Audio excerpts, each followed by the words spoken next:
Inni ad'ukum ilal mautil ahmari. Aku mengajak kamu kepada kematian merah. Nah ini istilahnya kematian merah.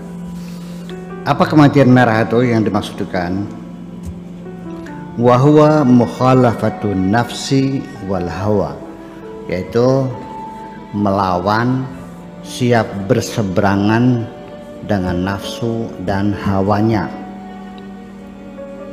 Siap berseberangan melawan nafsu dan hawanya.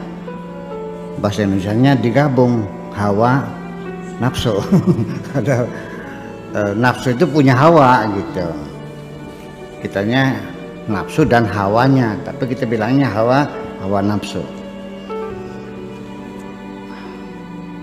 Wattaba, dan watak buruk kita, yang kebiasaan buruk kita. Wasyaitan, dan juga melawan setan kita. Wadunya, dan melawan dunia. Maksudnya melawan dunia itu bukan perang, tapi artinya mengabaikan, ya, membiasakan diri dengan pola hidup sederhana, ya, tidak serakah menepuk dunia. Ngapain toh, nanti juga ditinggal lagi kok, ya kan. Kita hanya sementara. Wal khuruj anil khalqi, dan keluar dari kemakhlukan. Biar saya terangkan satu persatu supaya yang penting bukan hatam, ya, yang penting ngerti kan, ya. Dan keluar dari kemakhlukan, maksudnya apa? Melepaskan diri dari ketergantungan kita kepada sesama kita. Kita tidak usah banyak berharap kebaikan dari sesama. Kita enggak usah ketika berbuat baik ingin ditonton oleh teman-teman kita. Ketika kita berbuat kejahatan enggak usah bersembunyi-sembunyi, barangkali ada yang melihat teman-teman kita. Allah tahu semua kok, ya. Kemudian kita hanya berusaha untuk bagaimana menyenangkan Allah. Artinya mencari ridha Allah, itu artinya menyenangkan Allah. Tidak semata-mata hidup ini untuk menyenangkan orang lain, karena sangat mustahil sekali kita dalam hidup ini berupaya bagaimana supaya orang senang semua kepada kita. Nggak mungkin terjadi, dan itu pasti gagalnya. Itu tinggalkan semuanya, keluar dari kemakhlukan. Tidak menuntut penghargaan dari siapapun, tidak mengharapkan penghormatan dari siapapun, tidak berangan-angan mendapat pengakuan dari siapapun. Itu semuanya kita keluar dari kemakhlukan. Itu maksudnya, ya. Selagi hidup kita masih mengharapkan sanjungan, percayalah hidupmu akan selalu melelahkan, karena itu semua tidak akan kamu dapatkan semuanya itu, ya. Tasawuf itu kan mencari kedamaian di hati kita sendiri. Itu. Wa tarku ma siwal haqqi azza wa jalla fil jumlah. Secara umum artinya garis besarnya mah kita tinggalkan apa saja selain Allah. Goodbye forever. Udah. Apakah jabatan, kepentingan, pangkat, segala macam itu goodbye semuanya, kita tinggalkan semuanya, selamanya. Jadi artinya meninggalkan urusan-urusan dunia yang sementara. Jadi cara berpikirnya begini, toh kita hidup ini kan hanya satu kali, kemudian waktunya sangat cepat sekali, kemudian juga tidak akan kembali kan. Semua apapun yang kita kumpulkan pada akhirnya kita tinggalkan lagi. Nah, saya mau bertanya, ketika apa saja yang engkau kumpulkan dengan kerja keras, banting tulang, peras keringat, siang jadi malam, malam jadi siang, kepala jadi kaki, kaki jadi kepala, mencari dunia, dan seterusnya. Lalu ketika datang saatnya semua yang telah kau kumpulkan itu harus engkau tinggalkan. Namanya apa tuh? Sesuatu yang kita kumpulkan ya dengan segala jerih payah, lalu kemudian satu ketika kita tinggalkan lagi. Namanya apa itu? Main-main kan? Soalnya main-main. Nah, kenapa kita habiskan waktu kita untuk main-main yang sungguhannya kita tinggalkan? Mengapa kita habiskan waktu kita hanya untuk main-main, tapi yang serius, yang sesungguhnya kita tinggalkan? Di sini kita memerlukan satu kecerdasan, namanya kecerdasan spiritual. Iya. Kalau kecerdasan intelektual bisa saja profesor, doktor, ya S3, jabatan mungkin tinggi, tapi spiritualnya nggak cerdas. Dia habis waktunya untuk menimang-nimang sesuatu yang sifatnya hanya sementara, waktunya juga sangat singkat dan tidak akan terulang lagi, dan hanya main-main. Sibuk itu saja, yang serius, yang abadi ditinggalkan. Berarti cerdas nggak tuh? Nah, spiritual bodoh, sekalipun IQ-nya, intelligent question-nya ya cerdas, mungkin IQ-nya bisa 150, 130, jenius, tapi spiritualnya adalah bodoh.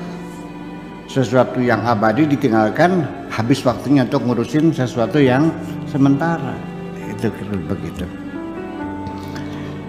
Jahidu fi hadil ahwal, ya, bekerja keraslah, perlu mujahadah, meninggalkan dunia, mengabaikan sesama, ya,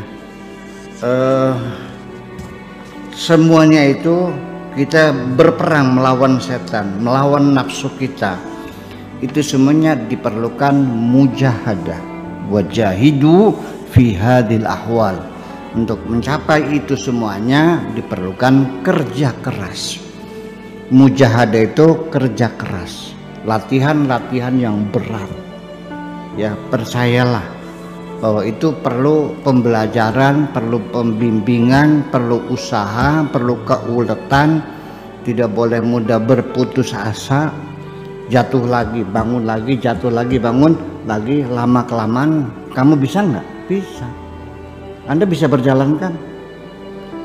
Nah, dulu kepengen bisa berjalan itu sungguh-sungguh atau sekedar barangkali bisa saja gitu?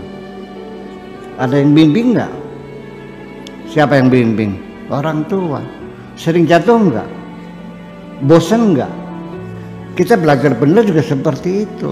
Jangan pernah bosan. Perlu pembimbing yang tulus, ya. Dan Anda terus mencoba dan bekerja keras. Itulah makanya istilah jihad tuh, mujahadah itu artinya kerja keras tanpa mengenal lelah. Ya, jangan diartikan negatif, jihad itu ngebom hotel gitu. Lalu jangan berharap matinya mati syahid, itu mati sangit namanya, bukan mati syahid. Gitu. Wala tayasu fa innal haqqa azza wa jalla qala kullu yaumin huwa fi sya'nin, dan juga jangan pernah berputus asa. Jangan terburu cepat bosan. Salah satu yang menyebabkan orang itu gagal sebetulnya banyak sekali kasusnya. Setelah dia berusaha apa saja, baik bisnis, cara mencari karir, pendidikan, atau juga ya mengejar jabatan, mencari jodoh dan sebagainya, sebetulnya mah saya melihat banyak sekali tinggal sejengkal lagi dia berhasil. Tetapi dia keburu bosan, keburu jenuh, keburu putus asa. Akhirnya ya udahlah, barangkali bukan nasib saya, ya udah. Sayang sekali. Makanya yang penting dalam ketika kita ingin belajar benar, itu satu, jangan pernah bosan, jangan mudah jenuh, jangan pernah kapok, ya. Sama sekali jangan sampai putus asa. Kalau Anda jatuh, bangun lagi. jatuh lagi, jatuh lagi. Dan jangan pernah mengatakan aku gagal. Katakanlah keberhasilanku tertunda untuk sementara. Barangkali sebentar lagi. Ini banyak sekali orang sudah tinggal waktunya begini. Ada nasihat dari ketika saya kecil masih mondok di Babakan Ciwaringin dulu. Nasihat yang selalu diberikan kepada saya oleh Kiai saja, Kiai Sanusi Babakan Ciwaringin. Begini, mondok di sini itu minimal 6 tahun sampai 7 tahun. Ya, jangan sering pindah-pindah pesantren. Karena ibaratnya seperti kita menggali sumur.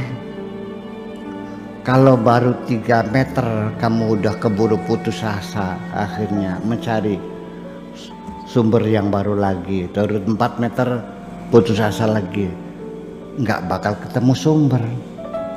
Mondok juga sama pesantrennya. Ya minimal 7 tahun lah di sini. Insya Allah berhasil, daripada muter-muter pondok akhirnya dapat ilmu sama sekali karena keburu putus asa.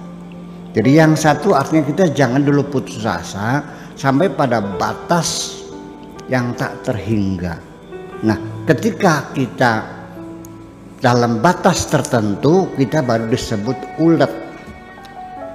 Ulet ya. Pada batas tertentu kita baru disebut gigih. Ketika ada batas yang tertentu kita baru disebut bersemangat.